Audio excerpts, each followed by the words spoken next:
விஜய்க்கு ஏதோ ஒன்று தப்பாக இருக்குது அப்படிங்கிறது தெளிவாக அந்த கதையில் இப்போ தெரிய ஆரம்பிச்சாச்சு. காவேரியுடைய நடவடிக்கைகள், காவேரியோட கோபம், திடீர்னு வந்து அந்த கான்ட்ராக்டர் இருக்க வார்த்தையாக படித்து வச்சு அவன் சுயமரியாதை ரொம்ப முக்கியம், வேணும்னே டீ போட்டு கூப்பிடாதீங்கன்னு சொல்கிறதுலேருந்து ஆரம்பித்து ஒவ்வொரு விஷயத்துக்குமே இது பர்சனல் விஷயம், அது ப்ரொஃபஷனல் விஷயம்னு பேச ஆரம்பிக்கிறது இவருக்கு ஒரு வியப்பையும் கொடுக்கலாம், ஒரு கன்ஃபியூஷனையும் கொடுக்கலாம். ஆனால் அவர் மனசில் இன்னமும் என்ன நினைக்கிறாரு, ஏதோ யமுனா பிரச்சனை நினச்சிட்டு இருந்தாலும் யமுனா பிரச்சனைக்கு நம்ம மேலே ஏன் கோவப்படணும்? இது மாதிரி வந்து கங்கா விஷயத்தில் பிரச்சனை வந்திருக்கு, குமரன் விஷயத்தில் பிரச்சனை வந்திருக்குலாம் வந்தபோது நம்மக்கிட்ட ஆறுதல் தேடி வந்த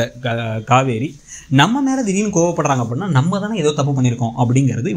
இவருக்கு கொஞ்சம் கொஞ்சமாக புரிய ஆரம்பிக்கணும். ஸோ புரிய ஆரம்பிச்சிச்சு அப்படின்னா இப்போ இந்த நிவின் வேற வந்துட்டு போனால், நிவின் வந்ததுக்கு ஏன் அவர் வந்தாருன்னு கோவமாக கேட்ட மாதிரி தான் இருந்துச்சு கேட்ட விதமே. அதுக்கடுத்து உடனடியாக வேற காவேரி கடுப்படிச்சாங்கிறதெல்லாம் கனெக்ட் பண்ணி ஓகே இதில் ஏதோ ஒரு தப்பு இருக்குது, நம்ம தான் ஏதோ அந்த நிவினை வச்சு சம்பவம் நடந்திருக்கு போல அப்படின்ட்டு நிவினுக்கு கால் பண்ணி எதுக்கு வந்த நீ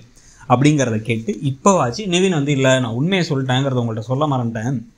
ஒரு கோபத்தில் ஒரு டென்ஷனில் சொல்லிட்டேன், இந்த யமுனா வேற என்ன லவ் பண்ணுறான்னா அப்படி இப்படின்னு எல்லாத்தையும் சொல்லும் பொழுது இப்போ தான் அவருக்கு தெளிவாக புரிய ஆரம்பிக்கணும். ஏன்னா வந்து சீக்கிரம் நடந்தால் தான் கரெக்டாக இருக்கும் கதையிலையும். அப்போ தான் இப்போ விஜய்க்கு அப்போ காவேரி நம்மக்கிட்ட சொன்ன இந்த யமுனா அப்புறம் வந்து இன்னொரு 3வது பையன் நான் வந்து இன்னொரு பொண்ணை வந்து பிடிச்சிருக்குன்னு வந்து இவர் நிவின் சொல்கிறாரு. ஆனால் அந்த பொண்ணுக்கு நிவினை பிடிக்கலன்னு சொன்னதெல்லாம் காவேரியை பற்றி நம்ம கதை தானா,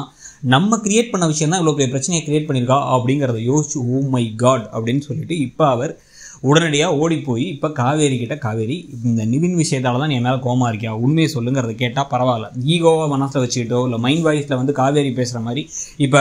விஜயும் வந்து மனசில் உன்னை வச்சுக்கிட்டு என்ன நான் உன்னை விட்டு போயிடுவேன்னு நினைக்கிறியா, உனக்கு சர்ப்ரைஸ் பண்ணுறேன் அப்படிங்கிறதுக்காக அந்த வீடு வர்றது வரைக்கும் வெயிட் பண்ணிகிட்டு இருக்கலாம், பிறந்த நாள் வர வரைக்கும் வெயிட் பண்ணிருக்கலாம்னா இன்னும் பிரச்சனை தான் ஆகும். ஸோ ஆனால் அடுத்த வாரத்தில் இந்த பிறந்த நாள்லாம் வரும்பொழுது இவர் சொல்ல வேண்டிய விஷயம், இவர் மனதில் இருக்க விஷயமே என்ன அப்படின்னா, இந்த வீடு உனக்கு இல்லை,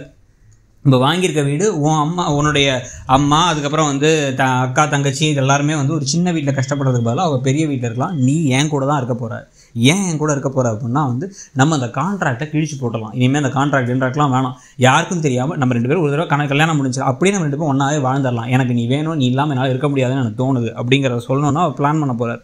ஆனால் அந்த வீட்டை பார்த்துமே இவங்க என்ன நினைக்கிறதுக்கான வாய்ப்பு இருக்குது, இந்த வீடை பற்றி தெரிஞ்சால் நம்ம கிளப்புனதுக்கப்புறமா நமக்கு செட்டில் பண்ணுறதுக்கான வேலைகள்லாம் இறங்கிட்டாரு, வீடு தராரு, இன்னொரு